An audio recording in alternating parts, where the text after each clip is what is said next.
Settlements, right now, there is, this is another long subject, there is a moratorium on settlements in the West Bank. There is an effort to get the peace talks going.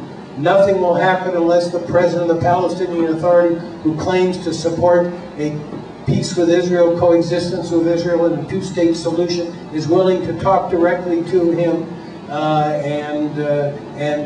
And never before has any Prime Minister Netanyahu, who is viewed by some people in this country as way off to the right, he is the first Israeli Prime Minister to ever put a moratorium on the settlements. And the fact is, I don't think Israel should start settlements. I think Israel, I'm a great believer in the two-state. I don't see the alternative. I want a democracy and I want a Jewish homeland, and if they're going to occupy the entire West Bank,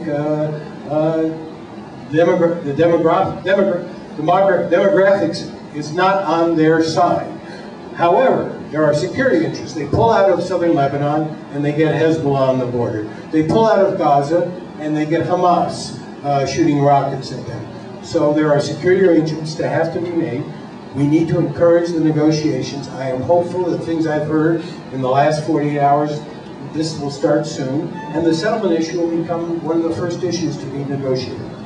Congressman, I know none of these are short answers, but we need to shorten a little bit, otherwise Richard's going to give me and you the Gotcha. That's not a good thing. But I'd love for you to answer the last one. The one on the, who do I represent? Yeah.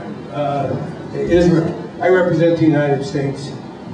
I have an upbringing and a close personal commitment and attachment to the survival and the security of the state of Israel, but I have never taken, nor would I ever take, an action in the Congress that I thought was inimical or against American national interests. I believe the alliance with Israel is in America's national interest.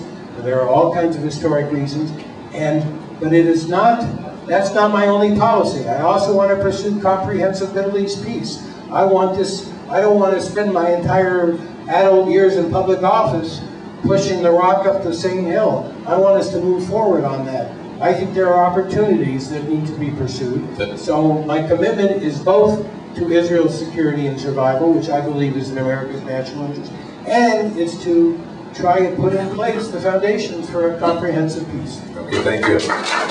Also, on the similar subject, Patricia, Sam, and Michelle Shaguri also had similar questions, and the Congressman has assured me that he'll stay here until the lights go out and answer it one-on-one afterwards.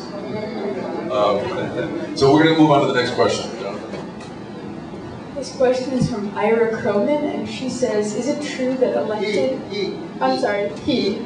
Is it true that elected federal officials, such as congressmen and U.S. senators, do not pay into Social Security?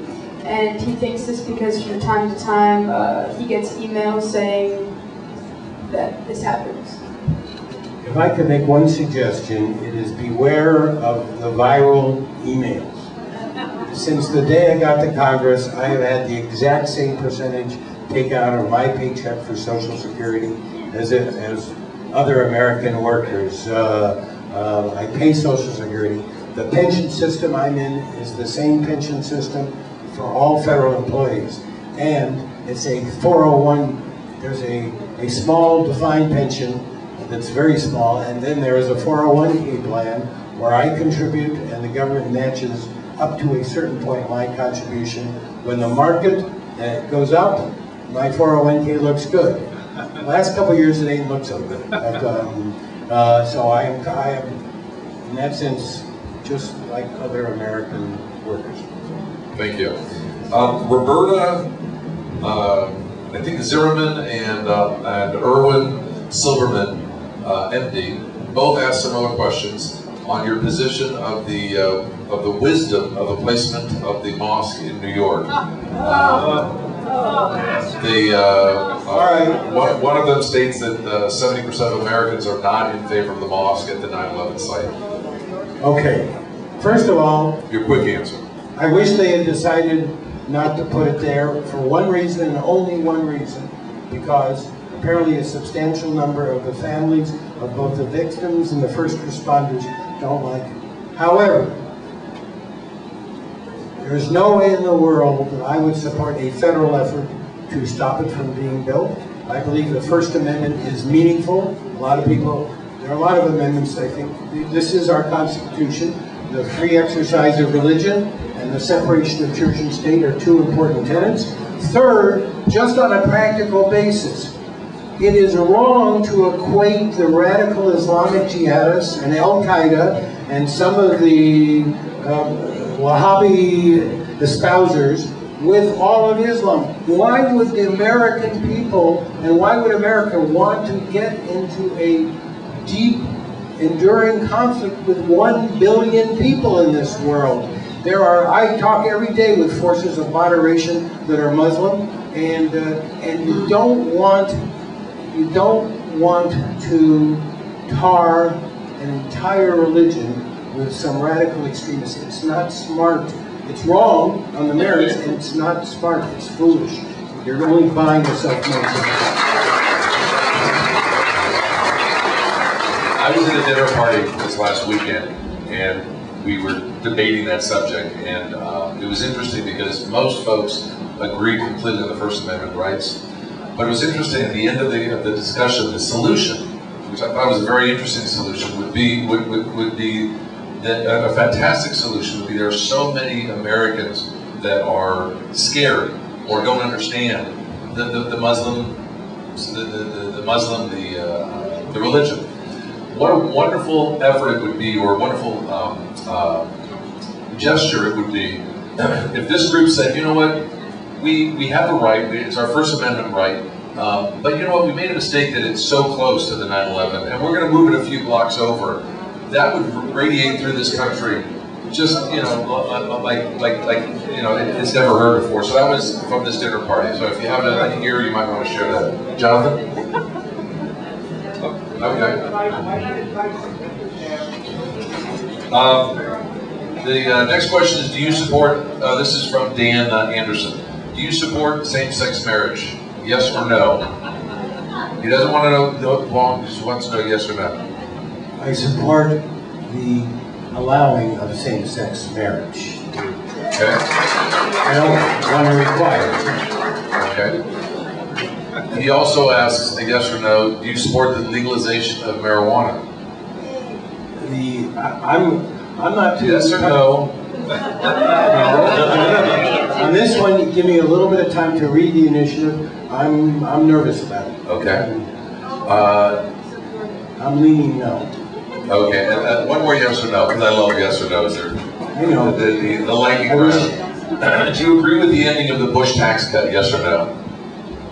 I do not believe in ending all the Bush tax cuts. I do believe in phasing in certain of the tax cuts that he made, particularly the ones on the higher income people. I am against going back to the old tax rates on capital gains and dividends, and I'm against the middle class tax increases. On the high end, I'm for it, and I'm for restoring a reformed estate tax. Next question is from Bill Brandt, and his question is, why is the new health care insurance so complicated, and wouldn't Medicare for all have been simpler? Medicare for all would have been simpler. That's the single payer system, and actually I'm quite intrigued by that system. It was a very intriguing system, but it had no chance of passing. So by and large, the decision was made, and that's why the notion that the government has taken over the healthcare system with this legislation is so fallacious. The system was to build on the existing mechanism, private insurance, in many cases group healthcare, and rather than simply expand Medicare for all. So, but to me, the key part was we got coverage expanded, and we were able to make some of the reforms. My favorite line was that people would say, "Keep the government out of Medicare." Okay.